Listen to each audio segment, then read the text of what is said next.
Bienvenue sur Africa 24 dans cette nouvelle édition du QG News. Voici les titres de l'actualité. Au Nigeria, Nnamdi Kanu, toujours porté disparu. Le leader de l'hip-hop, le parti indépendantiste du Biafra, reste introuvable depuis le 11 septembre. Ses proches, de plus en plus inquiets, réclament la vérité concernant son sort. La République démocratique du Congo, toujours dans l'impasse politique, malgré l'accord signé le 31 décembre 2016. Aucun calendrier électoral n'est annoncé. L'opposition réclame le départ du président Joseph Kabila à quelques mois de la date butoir. Et puis 17,3 millions, c'est le nombre de décès liés aux maladies cardiovasculaires en Afrique, selon l'Organisation mondiale de la santé, un chiffre alarmant pour le Cameroun qui voit sa cote d'alerte augmenter au fil des années. Au Nigeria, Nnamdi Kanu, la nouvelle figure du séparatisme du sud du pays, est toujours introuvable. Le leader de l'hip-hop, le parti sécessionniste du Biafra, a disparu depuis près d'un mois, accusé pour trahison par le gouvernement en 2015. Ses proches s'inquiètent et réclament justice. Fanny Monichi. Il est devenu le visage de la cause indépendantiste au Biafra. Nnamdi Kanu, leader sécessionniste à la tête du parti hip-hop, est porté disparu depuis le 11 septembre dernier, date à laquelle une descente militaire a eu lieu à son domicile. Cette opération des forces armées, dénommée Danse du Python, intervient à la suite d'une recrudescence des violences dans le sud-est du pays. Certaines personnes sont inculpées pour avoir mis le feu au commissariat, d'autres sont inculpées pour meurtre, d'autres encore sont accusées d'avoir blessé des personnes. Des violences auxquelles les militants biafrais pour l'indépendance refusent d'être assimilés.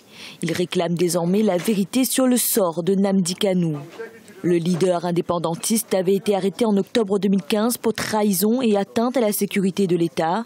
Il avait été libéré sous caution fin avril 2017 en attendant le début de son procès qui doit se tenir en novembre prochain.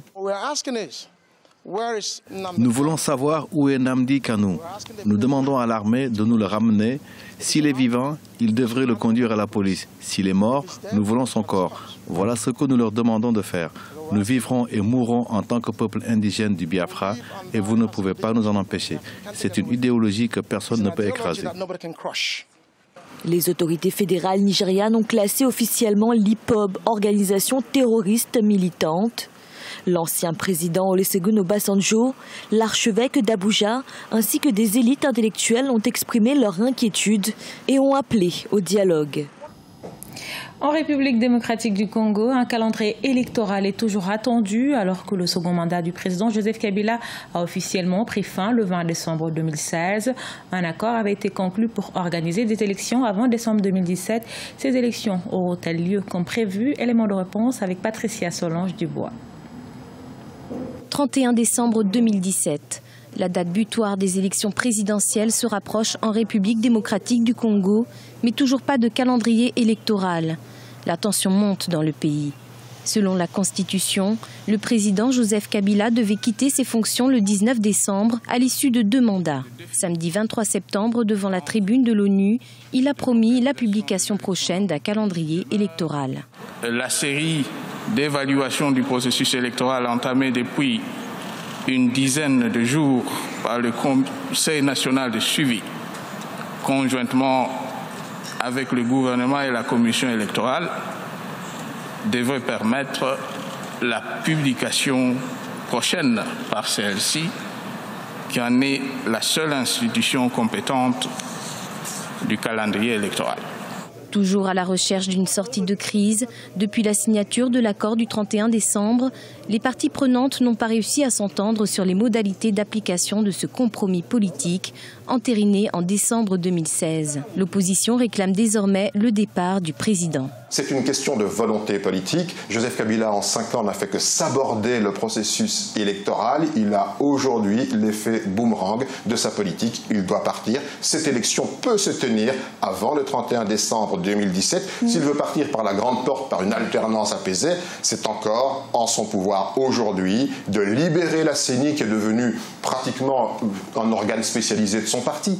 Elle n'a plus rien d'indépendant. C'est à lui maintenant à mettre en œuvre intégralement, de bonne foi, en toute sécurité, sincérité les dispositions de l'accord de la Saint-Sylvestre. Le recensement des derniers électeurs doit durer au moins jusqu'à la mi-décembre au Kasaï, une région en proie à des violences depuis plus d'1 an. De son côté, Olivier Kamitatou, porte-parole de l'opposant Moïse Katumbi, a confirmé le retour de son chef de parti en République démocratique du Congo avant le 31 décembre 2017.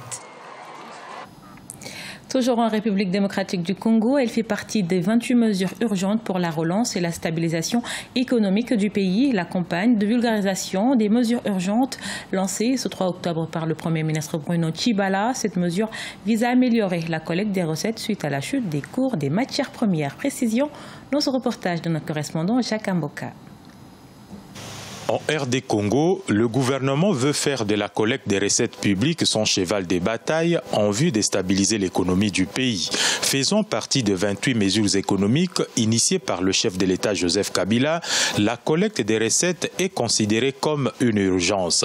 Cette mesure fait l'objet d'une campagne de vulgarisation lancée au cours d'une conférence de presse tenue par le Premier ministre Bruno Tshibala ce mardi 3 octobre 2017 à Kinshasa. Il fallait donc étudier et proposer des actions urgentes et concrètes à mettre en œuvre pour lutter efficacement contre la corruption, la fraude fiscale et douanière en vue d'améliorer la collecte des recettes publiques et renflouer ainsi les caisses de l'État. Il est difficile, reconnaissent les autorités du pays, de booster les recettes publiques sans une action punitive contre les auteurs de la corruption qui, par ailleurs, bénéficient d'un régime d'impunité. Selon le gouvernement, plusieurs contentieux accusant certains fonctionnaires de l'État et opérateurs économiques sont portés en justice. Ce qui est important de relever, c'est la place que prend la justice par rapport au traitement de ce contentieux. Parce qu'une fois que le travail est pris en charge, une fois que les dossiers sont pris en charge par la justice, nous sommes complètement dessaisis en attendant qu'une décision judiciaire soit prise. La République démocratique du Congo souffre encore de la baisse du prix des matières premières qui a affecté sa croissance économique estimée à plus de 8% il y a 3 ans pour se rabattre à environ 2,6% en 2017. Bien que ses principaux produits à l'exportation, à savoir le cuivre et le cobalt, connaissent une montée des prix, soit environ $6,470 la tonne du cuivre et $65,121 pour le cobalt, plusieurs investisseurs hésitent encore à revenir. Dans ces conditions, le sérieux dans la collecte des recettes sur divers autres secteurs est de mise pour une relance économique du pays. La 4e édition du Rebranding Africa Forum se tient ce vendredi 6 octobre à Bruxelles, la capitale belge. Ce rendez-vous économique réunit environ 500 participants venus des 5 continents en vue de créer les synergies et partenariats requis à la lumière de la thématique choisie, enjeux et défis des systèmes financiers africains face aux dividendes démographiques. En Afrique, près de 17,3 millions de décès sont liés aux maladies cardiovasculaires classées dans la catégorie des pays à revenus faibles et intermédiaires. Le Cameroun voit sa cote d'alerte augmenter au fil des années. De 28% en 2011, la cote d'alerte du pays est passée à 35% en 2017. Qu'est-ce qui explique la montée de cette pathologie au Cameroun? Élément de réponse avec Chérif Ousmane Bardonka. Au Cameroun, on dénombre en moyenne 7 millions de personnes hypertendues et plus de 600 000 personnes atteintes de diabète. Quant à l'obésité, elle touche en moyenne 25% de la population. Les maladies cardiovasculaires sont en hausse au Cameroun et selon la Fondation camerounaise du cœur, on est passé de 28% en 2011 à 35% en 2017. On constate que de plus en plus ces gens sont malades parce qu'à l'époque, nos parents bougeaient beaucoup. Nos parents allaient au champ, nos parents menaient des activités différentes. Nous, actuellement, tout s'est bureaucratisé. Donc on sort le matin, on prend la voiture, on va au bureau, on s'assoit. Donc on ne bouge pas assez. Entre autres éléments, il y a aussi la mauvaise alimentation, qui est aussi un mauvais facteur qui favorise les maladies cardiovasculaires et la consommation de tabac. Les experts indiquent que les mauvaises habitudes alimentaires des Camerounais, caractérisées par la consommation abusive du sel et des arômes, constituent 30 à 35% des facteurs de risque de ces pathologies. Il est désormais question d'agir sur ces facteurs de risque pour qu'on ait de moins en moins de cas d'accidents vasculaires cérébraux et de morts subites. C'est très important. Quand on a déjà eu 50 ans, il faut mieux connaître sa tension. Le stress qu'on vit tous les jours On est exposé, il y a l'AVC. Bon, quand on connaît déjà ça, on connaît cette attention, c'est mieux on vit en conséquence. Avoir une activité physique assez régulière, également améliorer son alimentation, c'est-à-dire manger beaucoup de fruits et légumes, consommer moins de sel, moins de sucre et moins de gras. C'est également arrêter de fumer pour ce qui est des fumeurs et également limiter sa consommation d'alcool. L'hypertension artérielle est l'une des premières causes de maladies cardiovasculaires. La Fondation camerounaise du cœur entend créer une plateforme avec les autorités, les entreprises, la société civile et les médias pour réduire sensiblement l'impact de ces maladies et encourager les modes de vie sains auprès des populations. Ce journal a été réalisé par l'ensemble de la rédaction. Nous vous remercions pour votre fidélité. Dans un instant, une nouvelle édition de l'actualité sur Africa 24.